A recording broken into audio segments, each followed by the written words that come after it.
Inilah kegiatan pesta panen di Dusun Ceka, di rumahnya Pinati di Masih. Jadi sebelum kita turun di sawah untuk memulai namanya baja sawah atau bekerja di sawah, biasanya warga itu membawa dulu makanan berupa songkolo, ikan, ayam ke Baruga. Ada Baruga di dalam, di depannya makam Karloy, tepatnya dicekan di dalam. Sesudah itu kita sudah berdoa, sudah makan-makan sama-sama keluarga, kembali. Sudah itu mulai lagi kasih turun benih padi. Setelah kasih turun benih padi hampir 1 bulan, sudah besar benih padi, kita mulai lagi menanam padi. Pemulai istilahnya, ada lagi dimulai lagi sama Pinati. Kan di sini ada namanya Pinati. Dimulai lagi sama Pinati. Setelah dimulai Pinati, barulah orang yang kerja sawah itu bisa tanam padi. Jadi tidak boleh mendahului ceritanya Pinatinya.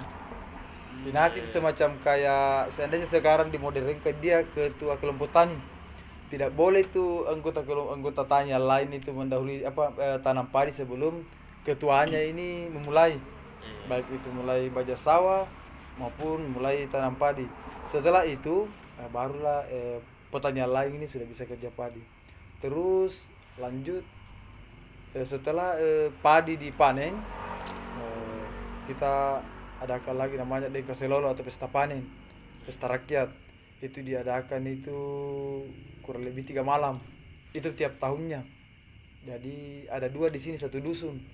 Karena ceritanya kayak pengantin, kayak Bali tuh ada pasangannya begitu. Iya.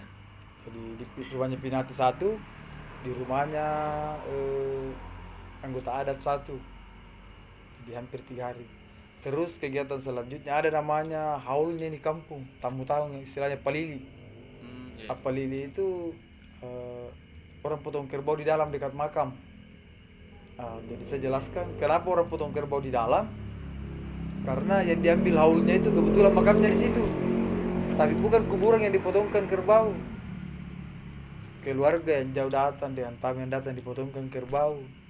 Karena diambilkan haulnya itu makamnya di situ, makanya orang potong kerbau.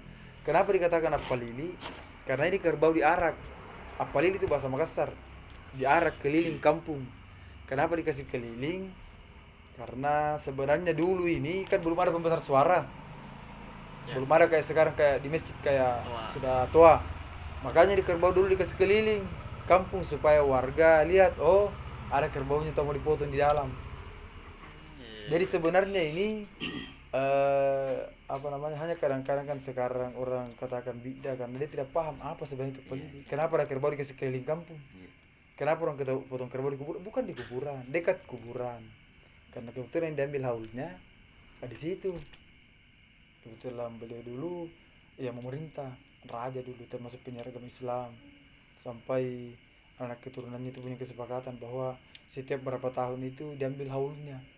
Kita undang biasa Pak Wakil Bupati, anggota DPR, tim zikir dari jamaah tabligh untuk menyaksikan bahwa di situ tidak ada penyimpangan.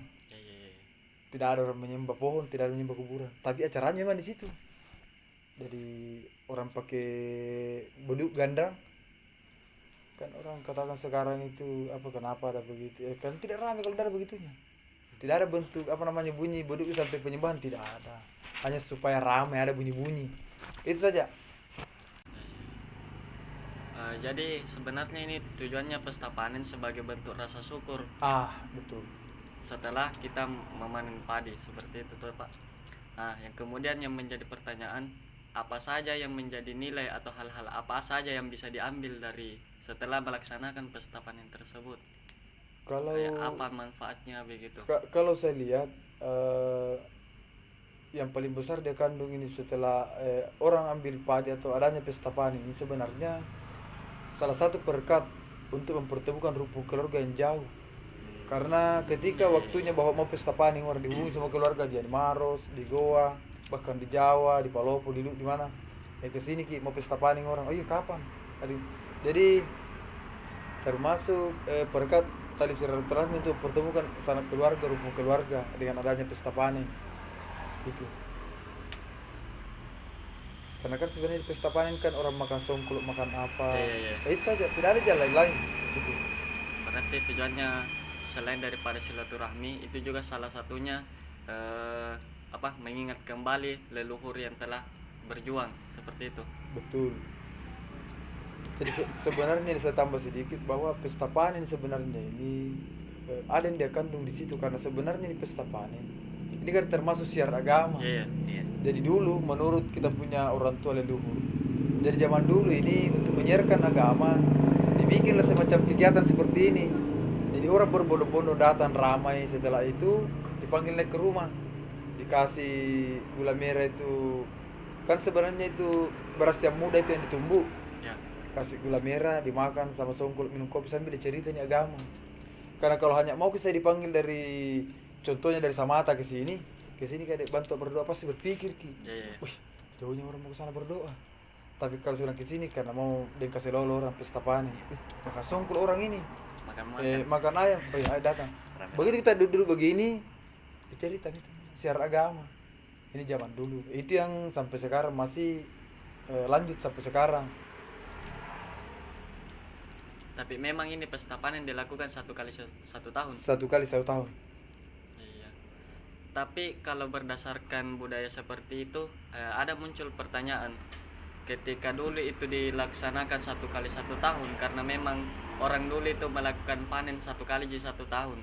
Nah, terus karena perkembangan teknologi ini, setelahnya itu ada mesin bajak sawah, mesin panen padi.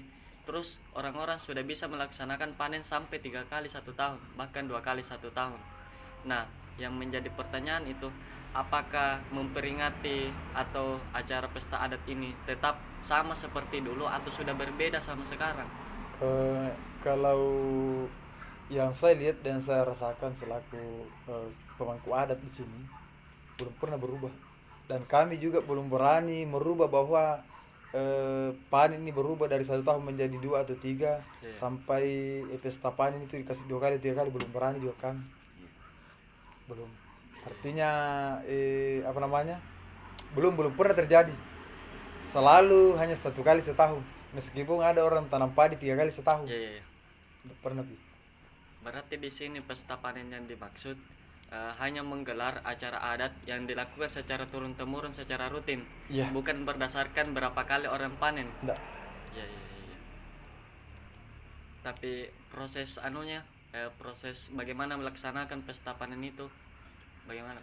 Jadi sebenarnya saya lihat kalau yang tata cara pelaksanaan pesta panen itu, jadi kan ada namanya pinati. Iya, iya. Jadi pinati ini mengunjungi rumah-rumah tokoh-tokoh masyarakat, tokoh adat termasuk kita, disampaikan bahwa ada hari yang ditentukan, hari Kamis tanggal sekian akan diadakan pesta panen. Jadi keluarga itu artinya ini kan tidak dipaksa. Iya, iya. Jadi keluarga kadang kasih berupa beras, ada yang kasih gula, ada yang kasih minyak, ada yang kasih uang. Karena di rumahnya Pinati ini orang mau bikin acara, orang mau masak, orang mau ini, jadi otomatis dia butuh namanya bahan-bahan pokok kasih. Jadi kita ini warga di sini kumpul-kumpul secara sukarela, secara ikhlas, tidak dipaksa untuk kasih. Kadang kopi, kadang teh, karena banyak orang datang di sana, kita sendiri yang minum juga kalau ke sana, karena ramai. Jadi pesta panen ini pada mulanya seperti apa? Kayak misalnya ketika masyarakat ingin melakukan pesta panen, apa yang pertama harus dia siapkan? Bagaimana prosesnya? Seperti itu. Apa yang harus dikasih masuk misalnya di kuburan atau seperti itu, bagaimana? Kalau saya lihat, Ya.